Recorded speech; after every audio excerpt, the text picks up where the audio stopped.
ओम शांति। आज वतन में ब्यूटी कंपटीशन थी बाबा के पास। तो हम ब्राह्मणों का ब्यूटी कौन सी? प्योरिटी की ब्यूटी।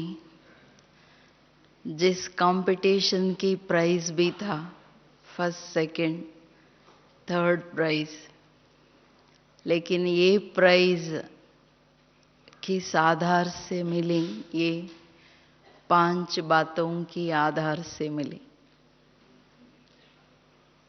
ये 5 बातें, फर्स्ट या एयर कंडीशन टिकट या सेकंड या थर्ड जो प्राइज है, बाबा प्यूरिटी में 5 बातें चेक कर रहे थे।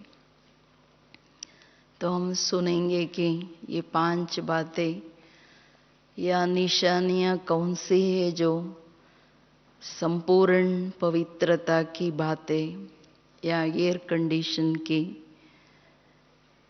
फर्स्ट क्लास आत्माओं की निशानियां क्या है। फर्स्ट या एयर कंडीशन में जाने का सहज साधन। आज बाप दादा सब बच्चों की सूरत में विशेष एक बात देख रहे थे। वो कौन सी है? हर एक के चेहरे पर प्यूरिटी की ब्यूटी कहाँ तक आई है, अर्थात पवित्रता के महानता की चमक। पवित्रता के महानता की चमक कहाँ तक दिखाई देती है? जैसे शरीर की ब्यूटी में, शरीर के ब्यूटी में भी ये बातें देखी जाती। जैसे मस्तक, नयन, मुख आदि सब देखते हैं, वैसे प्यूरिटी की ब्यूटी में बाप दादा मस्तक में संकल्प की रेखाएं, संकल्प की रेखाएं अर्थात स्मृति की शक्ति। नयनों में आत्मिक वृत्ति की दृष्टि, नयनों में आत्मिक वृत्ति की दृष्टि। मुख पर महान आत्मा बनने की खुशी की मुस्कान। वाणी में सदा महान बनाने वाले बोल। सिर पर पवित्रता की निशानी, लाइट का ताज। ऐसा चमकता हुआ चेहरा हर एक का बाप दादा देख रहे थे। आज वतन में प्यूरिटी की कंपटीशन थी। आज सबका नंबर कितना होगा ये जानते हो? बाबा प्रश्न पूछ रहे हैं, ये जानते हो? फर्स्ट, सेकंड, थर्ड प्राइज होती है। आप सबको कौन सी प्राइज मिली?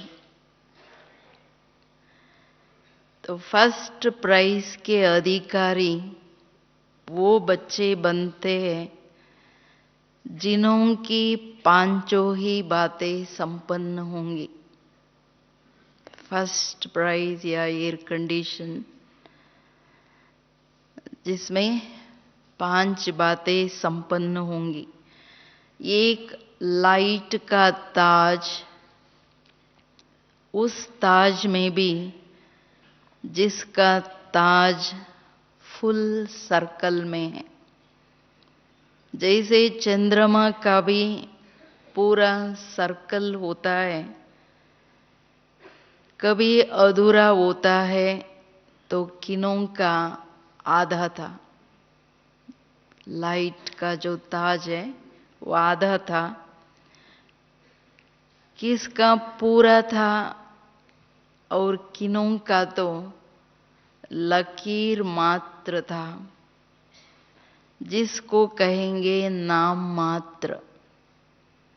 तो पहला नंबर अर्थात फर्स्ट प्राइज वाले माना फुल लाइट के ताजदारी। दूसरा, जैसे मस्तक में तिलक चमकता है, वैसे भाई भाई की स्मृति अर्थात आत्मिक स्मृति की निशानी। मस्तक के बीच बिंदी चमक रही थी।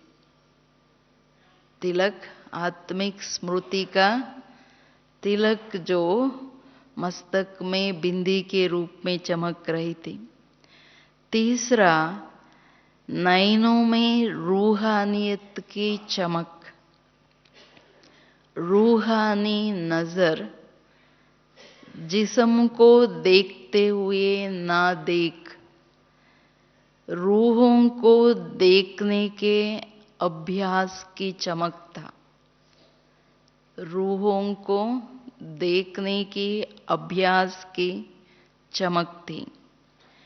रूहानी प्रेम की झलक थी। नैनों में दो बात।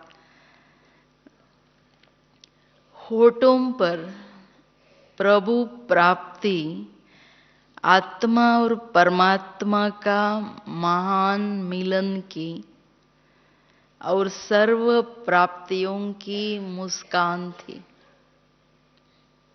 प्यारे बाबा की मिलन और सर्व प्राप्तियों की मुस्कान थी। चेहरे पर पांचवा, मात पिता और श्रेष्ठ परिवार से बिछड़े हुए कलब बाद मिलने के सुख की लाली थी। बाप भी लाल, आत्मा भी लाल, घर भी लाल, और आप बाप के भी बने तो लाल हो गए। बाप के भी बने तो लाल हो गए। तो कितने प्रकार की लाली हो गई। ऐसे पांचों ही रेखाएं संपूर्ण स्वरूप वाले फर्स्ट प्राइज में है, जिनमें ये पांचों ही बातें संपूर्ण माना 100% में है, वो है फर्स्ट प्राइज में।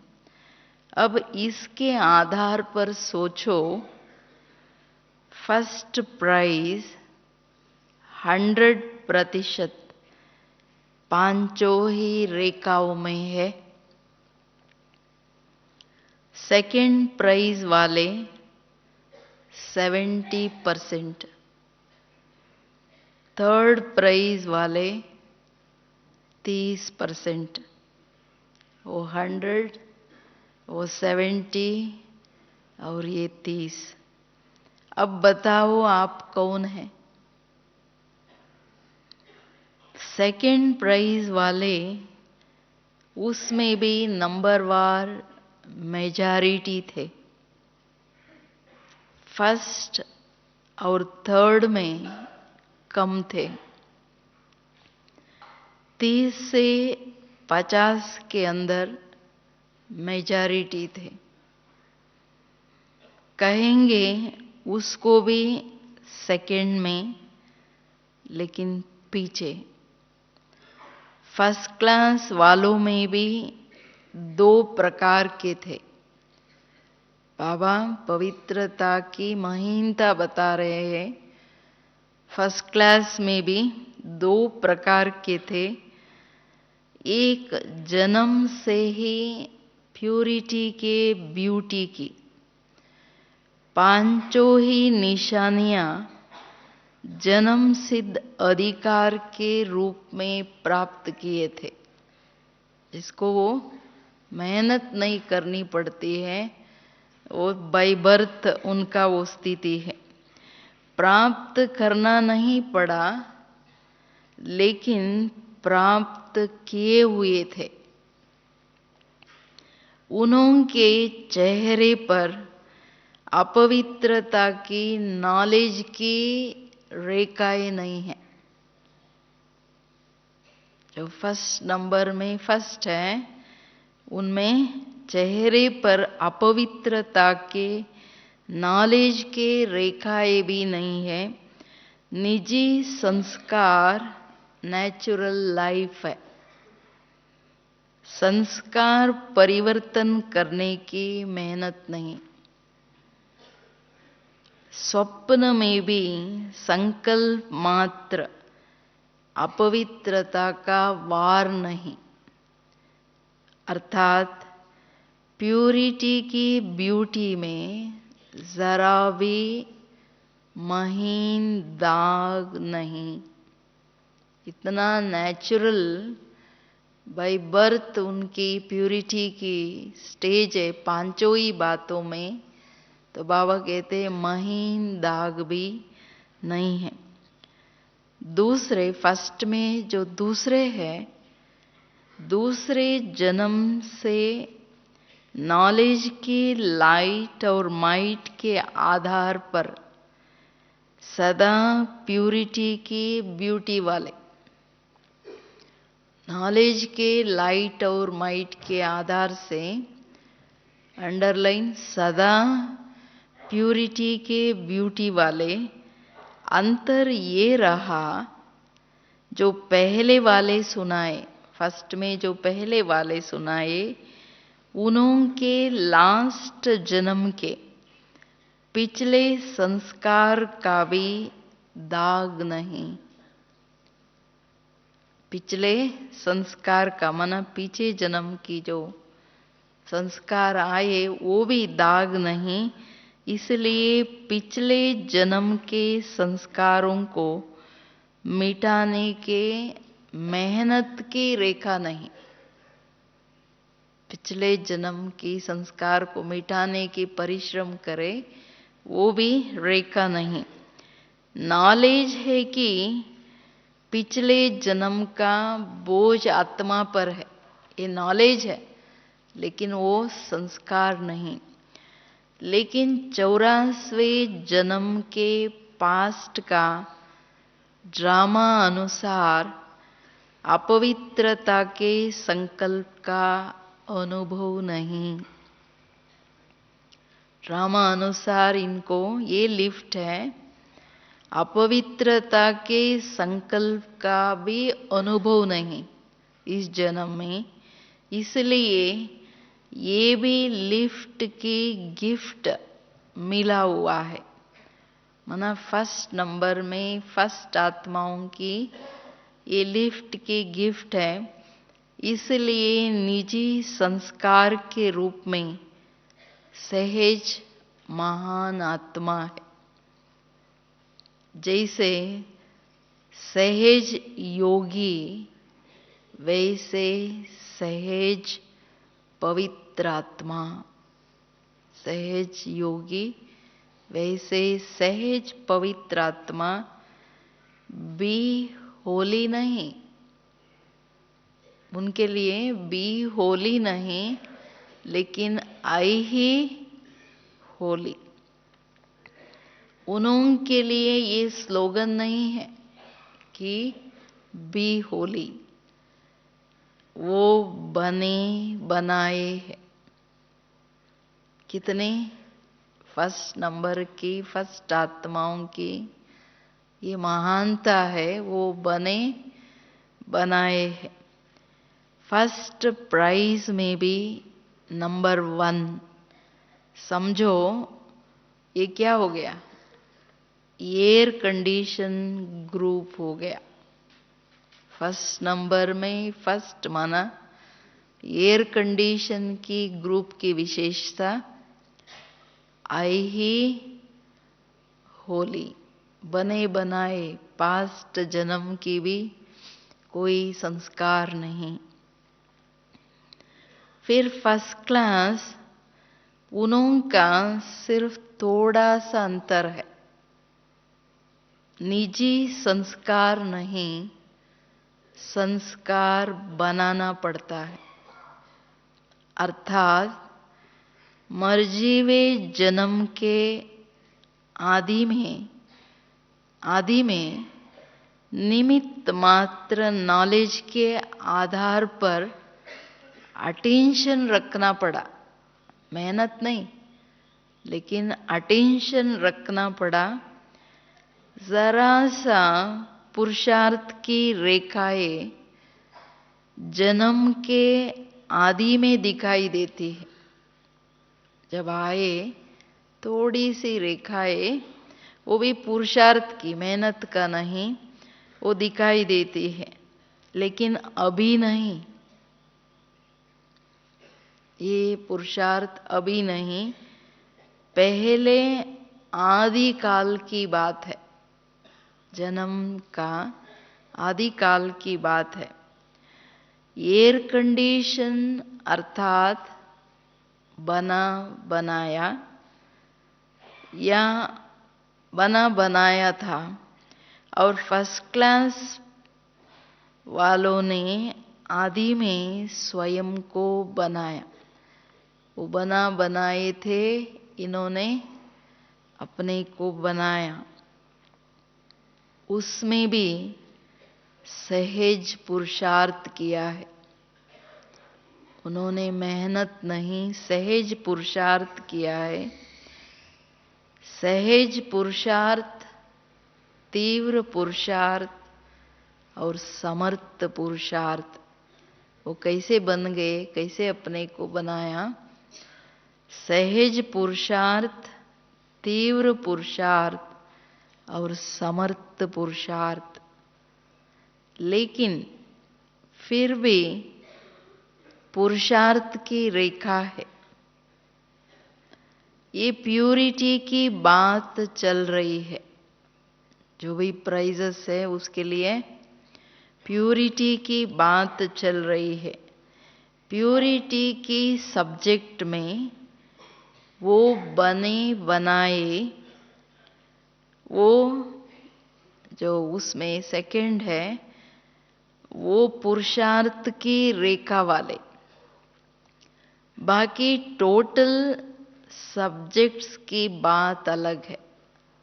बाबा आज एक सब्जेक्ट की, प्यूरिटी की बात कह रहे हैं, बाकी और सब्जेक्ट्स की बात अलग है। ये एक सब्जेक्ट की बात है, प्यूरिटी की सब्जेक्ट, मेन सब्जेक्ट। तो एयर कंडीशन कौन हो सकता? वो 8 रत्नों की माला है और वो 100 में पहले नंबर। थर्ड क्लास तो इंडिया गवर्नमेंट भी कैंसल कर दिया है, फिर भी बाबा के पास आज थर्ड क्लास की भी कुछ बातें हैं। थर्ड क्लास वाले तो सतयुग की पहले नामी ग्रामी प्रजा है।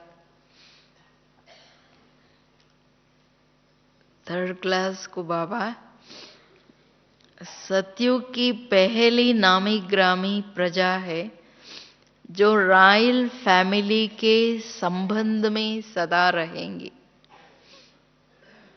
रॉयल फैमिली के मना राजाओं की फैमिली के सदा संबंध में रहेंगे। अंदर की प्रजा होंगी, बाहर की नहीं। बाहर की प्रजा अलग, अंदर की प्रजा होने लिए भी इतना पुरुषार्थ चाहिए। अंदर वाले कनेक्शन में बहुत नजदीक होंगे। ये जो आत्माएं है वो बहुत नजदीक होंगे कनेक्शन में, लेकिन मर्तबे में पीछे होंगे, पोजीशन में पीछे होंगे। लक्ष्य तो एयर कंडीशन का है ना, सभी का लक्ष्य एयर कंडीशन का है ना। फर्स्ट क्लास के अंतर से सेकंड क्लास को तो समझ गए होंगे। एयर कंडीशन और फर्स्ट क्लास समझाने के बाद बाबा कहते सेकंड क्लास को तो समझ गए होंगे।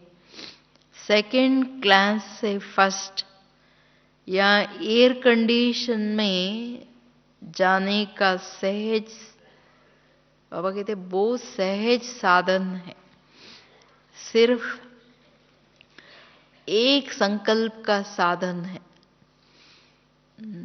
जंप, बड़ा जंप लगा सकते, लेकिन एक संकल्प का साधन है। वो एक संकल्प है, मैं ओही ओरिजिनल पवित्र आत्मा। सारा और सदा की प्रैक्टिस, अगर सेकंड से फर्स्ट में आना है तो मैं ओही ओरिजिनल पवित्र आत्मा, ओरिजिनल स्वरूप। अपवित्रता तो नहीं था ना, अपने अनादि निजी स्वरूप जो है, बाबा कहते अपवित्रता तो नहीं था। अनादि और आदि दोनों काल का क्या था? ओरिजिनल स्वरूप पवित्रता था। अपवित्रता तो आर्टिफिशियल है, रियल नहीं है। आपकी जो निजी संस्कार अब से क्या सोचेंगे? मैं हूं ही ओरिजिनल पवित्र आत्मा। ये शूद्रों की देन है। अपवित्रता शूद्रों की देन है। शूद्रों की चीज ब्राह्मण कैसे यूज कर सकते हैं? सिर्फ ये एक संकल्प रखो, अनादि आदि रियल रूप पवित्र आत्मा हूं। अनादि आदि दोनों काल में रियल पवित्र आत्मा हूं। किसी को भी देखो, सिर्फ अपने को समझना नहीं, लेकिन किसी को भी देखो तो उसका भी अनादि आदि रियल रूप को देखो। वही ओरिजिनल पवित्रता अपना भी और दूसरों का भी, स्वयं का भी और औरों का भी। रियल को रियलाइज करो, अपना रियल को रियलाइज करो। लाल चश्मा लगाओ। क्या लगाएंगे? लाल चश्मा लगाओ, स्मृति का चश्मा। वो चश्मा नहीं, लेकिन ये चश्मा बाबा क्या दी? स्मृति की चश्मा। मैं भी लाल, वो भी लाल, बाप भी लाल। मैं भी लाल, मेरे आगे जो है वो भी लाल, और मेरा बाप भी लाल है। तो लाल चश्मा हो गया ना, सबकी चश्मा लाल हो गया। फिर लाल किले के ऊपर झंडा लहराएंगे। जब सारी ब्राह्मणों के आंखों के आगे ये लाल चश्मा आ जाएंगे तो लाल किले पर प्रत्यक्षता की झंडा लहराएंगे। अभी मैदान तक कदम उठाया है, गवर्नमेंट की नजर तक आए हो, फिर नजर के बाद दिल तक आ जाएंगे।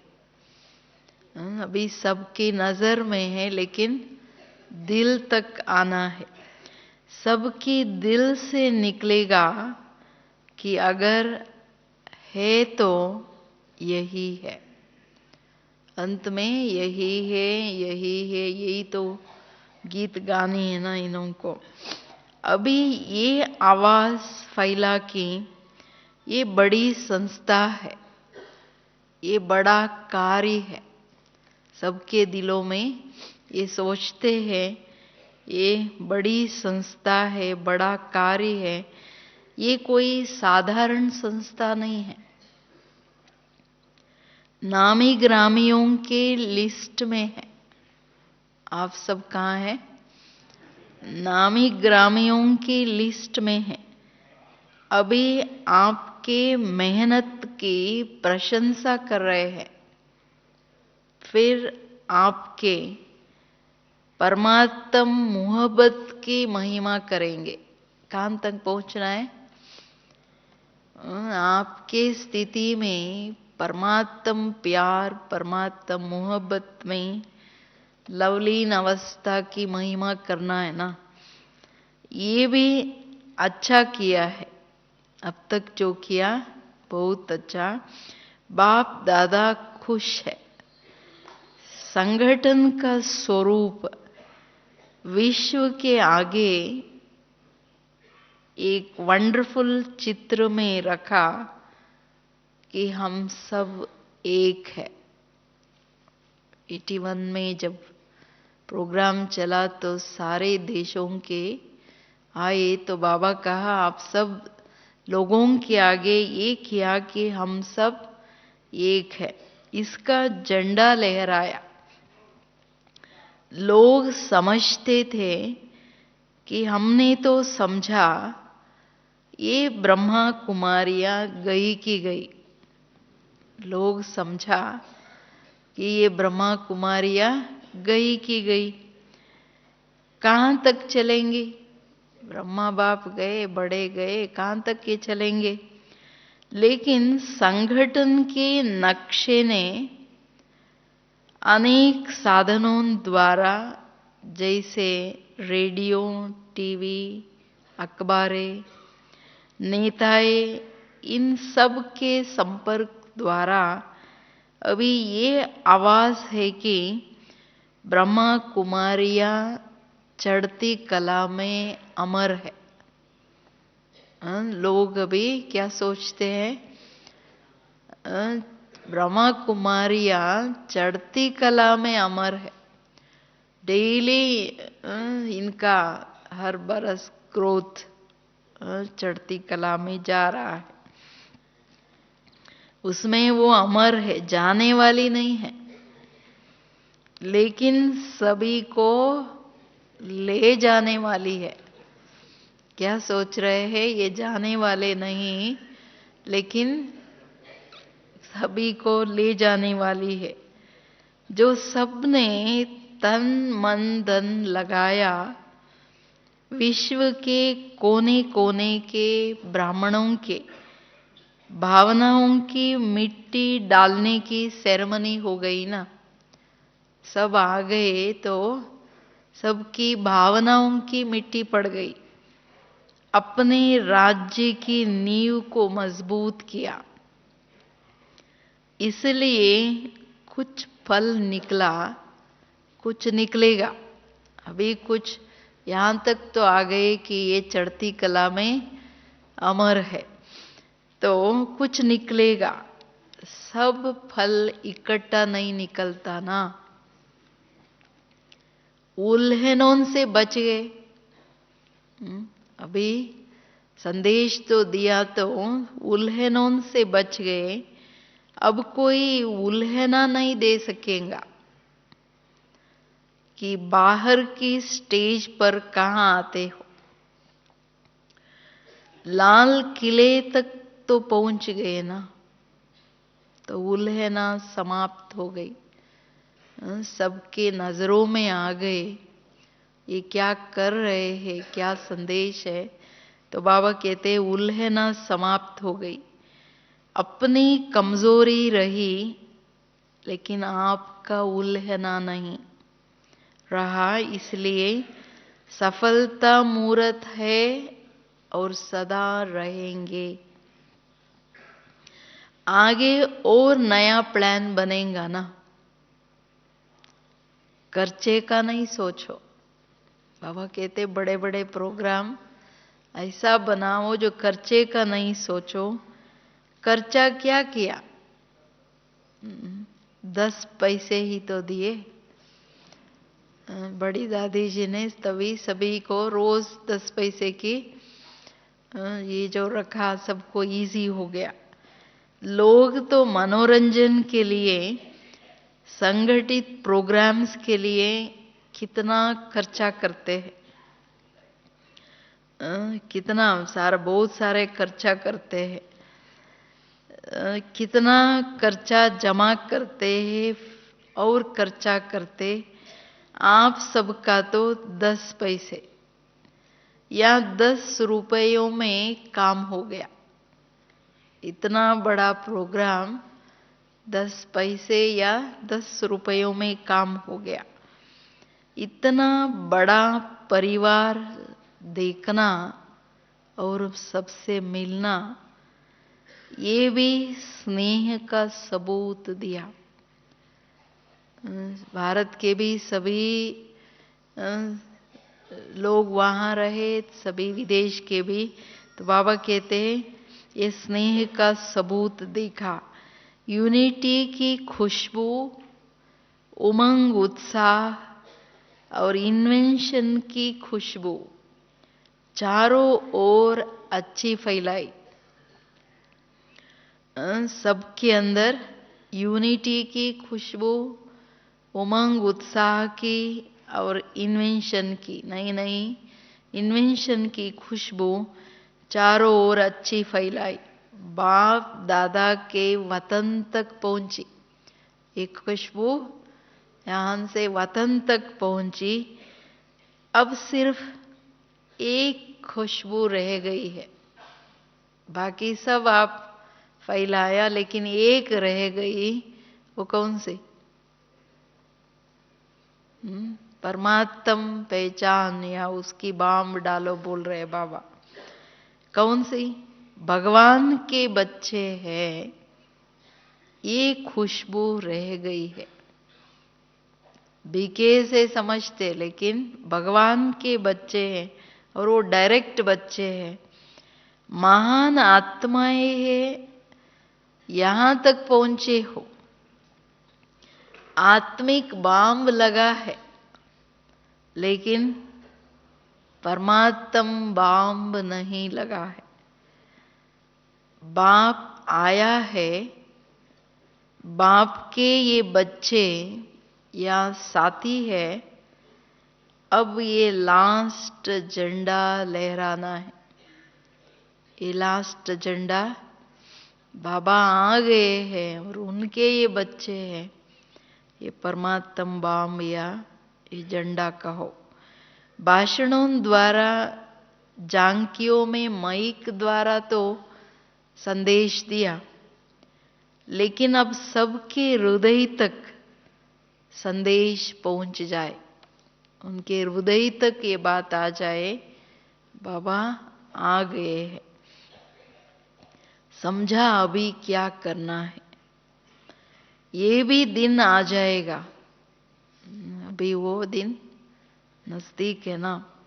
सुनाया ना, विदेश से कोई ऐसे विशेष व्यक्ति लाएंगे तो ये भी हलचल मचेगा। विदेश से ऐसे कोई पावरफुल आए आत्मा, उसे यहाँ हलचल मचे। सब फर्स्ट क्लास प्यूरिटी की ब्यूटी में आ जाए। नेक्स्ट बात क्या है? इस प्रत्यक्षता के लिए ये कोई वहां से आए, दूसरा सभी किस में आना है? प्यूरिटी की ब्यूटी में फर्स्ट नंबर में आ जाए।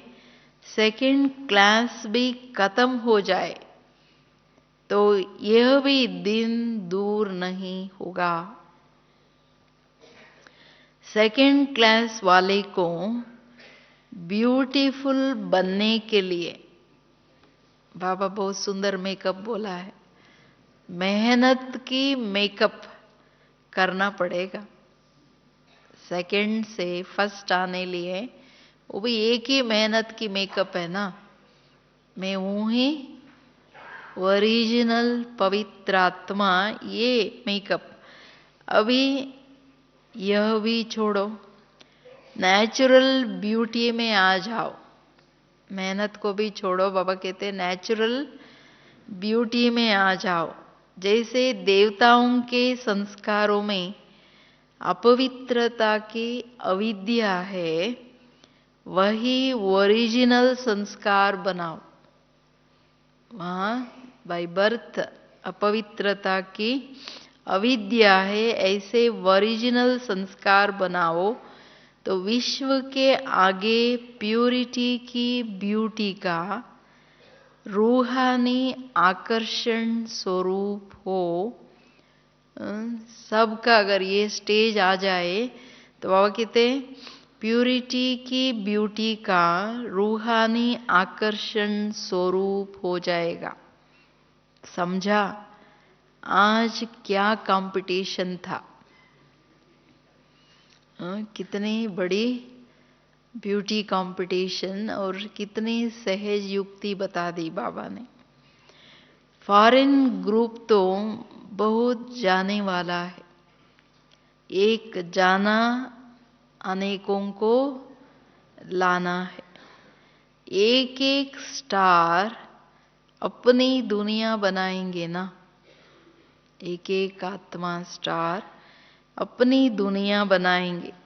ये चैतन्य सितारों की दुनिया है, इसलिए साइंस वाले आपके यादगार सितारों में दुनिया ढूंढ रही है। ये जो स्थूल सितारे हैं, बाबा कहते हैं वहां दुनिया ढूंढ रहे हैं, लेकिन दुनिया किन में है? ये तो आप में है। अभी उन्हों को भी अपनी दुनिया में ले आओ तो मेहनत से बच जाए। अगर चैतन्य रूहों की दुनिया में सब आ जाए तो मेहनत से बच जाएंगे। उन्हों को अनुभव कराओ कि सितारों की दुनिया कौन सी है। हम चैतन्य सितारों की दुनिया कौन सी है और वो कितना सुखदाई है। तो आज भारत के बच्चों के साथ साथ विदेशियों की भी विशेष ज्ञान के पिकनिक की खातिरी कर रहे हैं। बाबा के पास ज्ञान के पिकनिक की खातिरी हो रही है। जो जाने वाला होता है उनको पिकनिक देते हैं ना, प्यार से पिकनिक होती है। तो बाप दादा भी पार्टी दे रहे हैं। कितनी सुंदर पार्टी, ये ज्ञान की पार्टी है। अच्छा, ऐसे प्यूरिटी की ब्यूटी में नंबर 1,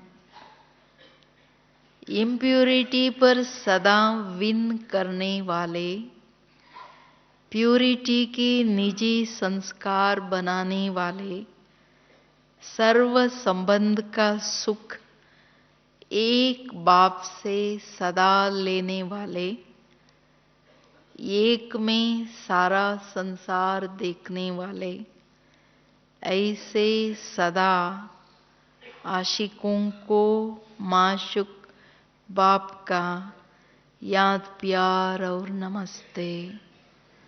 हम सब बच्चों की भी याद प्यार और नमस्ते, गुड मॉर्निंग।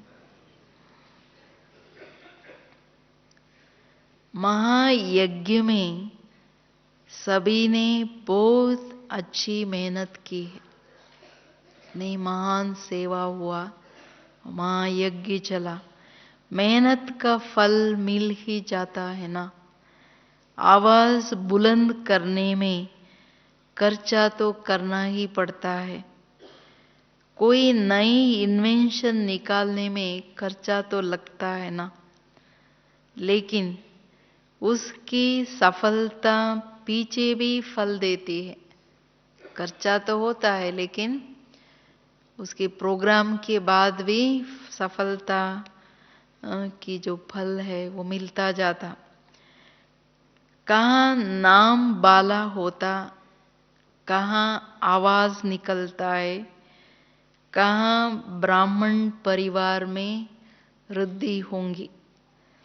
बड़े बड़े प्रोग्राम से तो नाम बाला होता, कहाँ आवाज निकलता, या बहुत सी आत्माएं आते जिससे ब्राह्मण परिवार की वृद्धि होता। महायज्ञ के कारण गवर्नमेंट द्वारा जो सहयोग प्राप्त हुआ वो भी हमेशा के लिए उनके रिकॉर्ड में तो आ गए ना। जो उनका सहयोग जहां जहां से भी मिला गवर्नमेंट के रिकॉर्ड में आ गए। जैसे रेलवे कंसेशन का हुआ तो ये भी रिकॉर्ड में आ गया ना। ऐसे गुप्त कई कार्य होते हैं।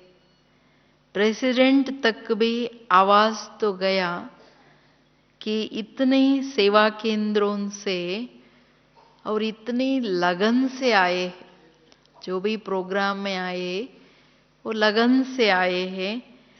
यह भी प्रत्यक्ष फल है। जिन्होंने जो सेवा की बाप दादा रिजल्ट से संतुष्ट है, इसलिए मेहनत की मुबारक हो। बाबा मेहनत की मुबारक दे रहे सेवाधारी भाई बहनों से। हर एक अपने को कोटों में कोवूं, कोवूं में कोवूं, ऐसे श्रेष्ठ आत्मा समझते हो। सेवा की लॉटरी मिलना यह भी एक भाग्य की लकीर है। महान यज्ञ की सेवा मिलना ये भाग्य की लकीर है। ये सेवा सेवा नहीं लेकिन प्रत्यक्ष मेवा है। एक होता है ताजा फ्रूट, एक होता है सूखा फ्रूट, माना ड्राई फ्रूट। ये कौन सा फल है? संगम की विशेषता क्या है? प्रत्यक्ष फल। ये प्रत्यक्ष भाग्य का फल है। अभी अभी करो, अभी अभी खाओ। जो भी करते हो अभी अभी करो, अभी अभी खाओ। भविष्य में जमा होता ही है, लेकिन भविष्य से भी पहले प्रत्यक्ष फल होता है। Fresh fruit. वायुमंडल के सहयोग की छत्र छाया कितना सहज श्रेष्ठ बनाती है। साथ साथ पुरानी दुनिया के आवाज और नजर से दूर हो जाते हो। ये इम्पॉर्टेंट बात है। पुरानी दुनिया के नजर और उसके प्रभाव से दूर हो जाते हो। नौकरी के बजाय यज्ञ सेवा घर की सेवा हो जाती है। नौकरी की टोकरी भी तो उतर जाती है ना। सेवा का ताज धारण हो जाता है। सेवा में आते हैं तो टोकरी बदल क्या होता है? ताज में बदल जाता है। नौकरी की टोकरी में तो वो मजबूरी से उठा रहे हो, दिल से नहीं। डायरेक्शन है तो कर रहे हो। तो इस सेवा में कितने फायदे हो जाते हैं। ये सेवा हमें ताजदारी बनाते हैं ना। इम्पॉर्टेंट फायदा तो वो है। संग कितना श्रेष्ठ मिल जाता है। सागर का कंटा और सदा ज्ञान की चर्चा। ज्ञान सागर के सदा लहरों में है, सेवा में है। तो ज्ञान की चर्चा पाप और सेवा के सिवाय और कुछ भी नहीं, ये मदद है ना। सेवा में आ गए तो बाप और ज्ञान और कुछ नहीं। तो कितना भाग्य है। माताएं क्या समझती है? बना बनाया भाग्य हथेली पर आ जाता है। बना बनाया भाग्य हथेली पर आ जाता है। जैसे कृष्ण के चित्र में स्वर्ग हथेली पर है, तो संगम पर भाग्य का गोला हाथ में है। इतने भाग्यवान हो। ये सेवा अभी साधारण बात लगती है, लेकिन ये साधारण नहीं है। महायज्ञ की सेवा साधारण नहीं है। ये वंडरफुल लकीर है। कौन सी लकीर? भाग्य की लकीर है या सेफ्टी की लकीर, जहां माया की एंट्री नहीं। जितना समय ये लॉटरी मिलती है, इसी लॉटरी को अविनाशी बना सकते हो। ऐसे अभ्यासी बन जाओ जो कहाँ भी रहते यहाँ जैसी स्थिति बना सकते हो। मधुबन जैसा स्थिति कहाँ भी रहते बना सकते हो। यहाँ सहज योगी की अनुभूति होती है ना। मेहनत समाप्त हो जाती है। तो यही सहज योग का अनुभव परंपरा चलाते रहो। सारा बाबा कहते हैं सहज योग की परंपरा चलाते रहो। संगम युग में परंपरा, कौन सी परंपरा? सहज योग की परंपरा। मधुबन में ये अनुभव छोड़ के नहीं जाना, लेकिन साथ ले जाना। ऐसे कई कहते हैं ना, मधुबन से नीचे उतरो तो क्या उतर जाता? मीटर भी नीचे उतर गया। जो सहज योग की नशा खुशी, वो मीटर नहीं उतरना है। ऐसे नहीं करना। इसी अभ्यास का लाभ लो। सेवा करते हुए भी सहज योगी की स्थिति पर अटेंशन रखो। ऐसे नहीं सिर्फ कर्मणा सेवा में बिजी हो जाओ। सेवा के साथ साथ सहज योगी की स्थिति को बनाओ। कर्मणा के साथ साथ मनसा स्थिति भी श्रेष्ठ रहे, तब सेवा का फायदा हो। सेवा का फायदा तब है जब मनसा स्थिति श्रेष्ठ हो। शक्तियां भी अच्छी स्नेही है, अथक है। बाहों में दर्द तो नहीं पड़ता।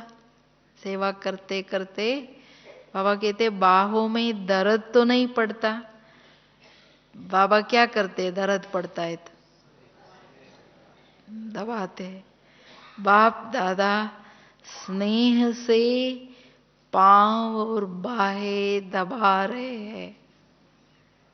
प्यारे बाबा की स्नेह ही दबाना है ना। पांव और बाहें दबा रहे हैं। स्नेह ही पांव दबाना है। बाबा का प्यार जो मंत्र है, जो दर्द चले जाता है। अच्छा, मधुबन में सेवा का बीज डाला, अर्थात सदा के लिए श्रेष्ठ कर्मों का फल बोया। सेवा का बीज माना श्रेष्ठ कर्मों का फल बोया। अच्छा, वरदान। हर कर्म करते हुए कमल आसन पर विराजमान रहने वाले सहज व निरंतर योगी भवा। हर कर्म करते हुए कमल आसन पर विराजमान रहने वाले सहज व निरंतर योगी भवा।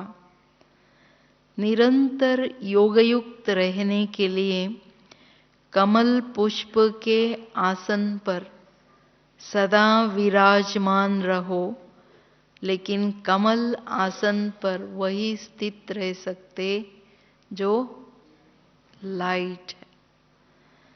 किसी भी प्रकार का बोझ अर्थात बंधन न हो। मन के संकल्पों का बोझ, संस्कारों का बोझ, दुनिया के विनाशी चीजों का आकर्षण का बोझ, लौकिक संबंधियों की ममता का बोझ, ये सब बोझ जब खत्म हो तब कमल आसन पर विराजमान निरंतर योगी बन सकेंगे। इतने सारे बोझ खत्म हो जाए। स्लोगन: सहनशीलता का गुण धारण कर लो तो असत्यता का सहारा नहीं लेना पड़ेगा।